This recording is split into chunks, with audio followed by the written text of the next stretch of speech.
नमस्ते सभी को। मेरा नाम बबीता है और मैं हरियाणा के डिस्ट्रिक्ट नूंह मेवात से एक छोटा सा गांव है बीमा, वहां की रहने वाली हूँ। हमारे जैसा भी आपको कुछ लोगों को पता होगा कि मेवात में जो शिक्षा का स्तर है वो बहुत ही ज्यादा कम है और लड़कियों में तो बिल्कुल लो ही है, कुछ ही परसेंट है। तो ऐसे एरिया में रहकर मैंने एमए की पढ़ाई की, तो बीच में अड़चने तो आई होंगी, कोई ना कोई मुश्किल तो आई होंगी, ऐसे ही इतना पार नहीं कर लिया। तो मैंने 10th तक तो हमारे पास ही था, क्योंकि गांव में तो 5वीं तक क्लास है। तो मैंने सरकारी स्कूल था, वहाँ पढ़ाई बहुत कम होती थी। तो शुरू में हमारा जो दादाजी है वो 10वीं पास है, तो थोड़ा बहुत शिक्षा के बारे में जानते हैं, तो उन्होंने मेरा एडमिशन पास के गांव में करा दिया, जो कि 2-3 किलोमीटर दूर पड़ता है। तो मैंने LKG से पैदल जाती थी, पैदल आती थी। पहले मैं बिल्कुल अकेली थी। तो उस टाइम ऐसा हुआ, बचपन में ही मैं बहुत छोटी थी, तो अकेली जाने के कारण मैं रास्ता भटक गई और पहाड़ों की तरफ चढ़ने लगी स्कूल जाने के बजाय। धुंध थी उस टाइम, सर्दियों का मौसम था। तो उस काफी टाइम की बात हो गई। उस टाइम जमाना कुछ और था, लेकिन आज का जमाना कुछ और है। शायद मुझे 2 व्यक्ति ना मिलते और वो आज के जमाने में मिलते तो कुछ और होता। तो उस टाइम मुझे 2 व्यक्ति मिले थे, उन्होंने मुझे बताया कि आप गलत रास्ते से जा रही हो। तो मैं स्कूल की तरफ, वो मुझे छोड़ के गए। तो मैंने घर आके बताया, तो सच में बहुत, मेरे पापा ने बहुत सोचा कि फिर अगर आज ऐसा होता तो मेरी बेटी जाने कहाँ होती। तो उस टाइम शुरुआत में तो ये मुश्किलें थी मेरे अकेली के कारण। लड़के भी नहीं जाते थे, लड़के भी बहुत कम पढ़ते थे। फिर मैंने, पापा ने साइकिल ली जैसे तैसे करके, फिर साइकिल से छोड़ना लाना आ तो मैं खुद जाती थी, लेकिन वो छोड़ के आते थे। तो फिर मैंने ऐसे 10th पास कर लिया। तो 11th में लोग बोलने लगे कि अब छोड़ी, बड़ी बड़ी हो गई है, अब शादी कर दो, आगे मत पढ़ाओ, जमाना खराब है, ये है वो है। तो फिर पापा ने उनकी बातें मान ली, मुझे घर बैठा लिया। घर बैठा कर 6 महीने तक मेरा एडमिशन नहीं करवाया। और बच्चे जाते थे, मेरे बहन भाई जो छोटी क्लासों में पढ़ते थे, मैं बहुत रोती थी, क्योंकि मुझे आगे पढ़ना था। मैंने 11th के लिए बहुत सपने सजा रखे थे कि मैं ये करूंगी वो करूंगी।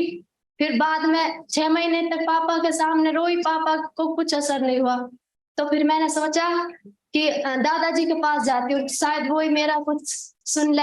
फिर मैं दादाजी के पास गई, उन्होंने मेरी सुनी और मेरा रोना उन्हें देखा नहीं गया। तो मेरा एडमिशन नूंह में, जो कि हमारा बाजार लगता 5-6 किलोमीटर दूर है, वहां पे मेरा एडमिशन करा दिया।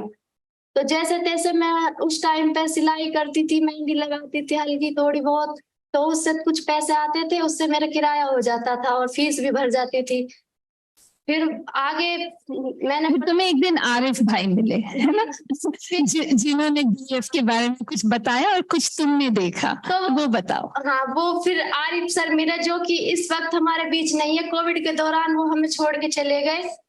और उस टाइम आरिफ सर ने एक दूरदर्शन से कुछ चैनल वाले आए थे, तो उन्होंने मेरा इंटरव्यू लिया, क्योंकि हिंदू मुस्लिम हमारा हिंदू का एक ही घर है उस गांव में, तो इस वजह से उन्होंने इंटरव्यू लिया था। तो उस दौरान मेरी उनसे मुलाकात हुई। तो जैसे भी उन्होंने मेरा पूछा क्या करते हो क्या, मैंने बताया। तो जो DEF है उस में एक प्रोजेक्ट आया था, डिजिटल सार्थक। तो जो हमारा, जैसे भी मेवात में पढ़ी लिखी लड़कियां नहीं है, तो उन्हें मेरा ख्याल आया, क्योंकि उस टाइम पे फोन चलाना के बारे में कुछ जानना था। तो मैंने पढ़ाई तो कर ली, लेकिन फोन चलाना नहीं आता था। लड़कियों को हमारे वहाँ फोन नहीं देते, लड़के रखते हैं फोन, पर लड़कियों को नहीं दिया जाता। तो आरिफ सर ने मुझसे बात की। फिर मैंने बोला हाँ सर कर लूंगी, कुछ हिचकिचाहट थी। फिर उन्होंने मुझे फोन दिया और फोन के बारे में सारा कुछ बताया। फिर उसी दौरान मैंने डिजिटल सार्थक में 100 महिलाओं को, जो उन्होंने मुझे सिखाया, व्हाट्सएप चलाना, फेसबुक चलाना और भी बहुत कुछ बातें बताई। तो मैंने उन 100 महिलाओं को ट्रेनिंग दी। काफी मुश्किल थी, वो आती थी चली जाती थी और रुकती नहीं थी। शुरुआत में बहुत परेशानी, लेकिन घर घर जाके भी ज्यादा नहीं तो 20-30% तो लेडीजों को समझ आया। 50-60% तो समझ आया, लेकिन उन्होंने भी वो काम सीख कर और बहुत कुछ दूसरे लोगों को भी सिखाया।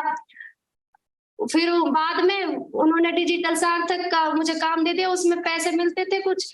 फिर उन्हीं के दौरान एक वो इंटरव्यू हुआ मेरा, वो लेके आए थे, नमिता भंडारे नाम की मैम थी, वो दिल्ली से आई थी, तो उन्होंने मेरा इंटरव्यू लिया। उनको जानते हैं ना, इसलिए खुश हो रहे हैं। उन्होंने इंटरव्यू लिया कि वो बोल रहे थे कि कई बच्चियों का इंटरव्यू लिया था, लेकिन मेरी जो स्टोरी थी वो उन्हें अच्छी लगी। शायद इसी कारण से मुझे उस सम्मान दिया गया। मुझे 50,000 का अमाउंट और एक सर्टिफिकेट दिया गया, जो 2000 वो उस टाइम पे 3-4 साल की बात हो गई। उस टाइम पे 50,000 बहुत होते हैं। मैंने एक बाजार में प्लॉट ली कुछ पैसे मिलाकर, वो सही लगा मुझे उस टाइम पे, क्योंकि प्लॉट की अब उस टाइम पे कुछ और था, अब 2-3 गुना वो बढ़ गई है उसकी कीमत। फिर अब उन्होंने मुझे ये अवार्ड भी मिला, कॉन्फिडेंस भी मिला, है ना। और फिर बाकी ये अवार्ड के कारण काफी लोगों को असर भी पड़ा, क्योंकि जैसे हमारे वहां बांधे कुछ मिलता है तो अब उनको भी ये लगा कि ये लड़की इतना कुछ कर सकती है, तो हम भी अपनी बच्चियों को पढ़ाएंगे, वो भी कुछ करेंगे, उन्हें भी पैसे मिलेंगे। और तो फिर वो मुझे देख देख कर कि उसकी बच्ची भी तो पढ़ रही है, तो हमारी बच्ची क्यों नहीं पढ़ सकती। फिर ऐसे गांव में काफी शिक्षा का स्तर बढ़ा और आज इस लेवल पे है कि सब हमारे जो लड़कियां पढ़ रही है वो 10th+2 से ऊपर है। Thank you.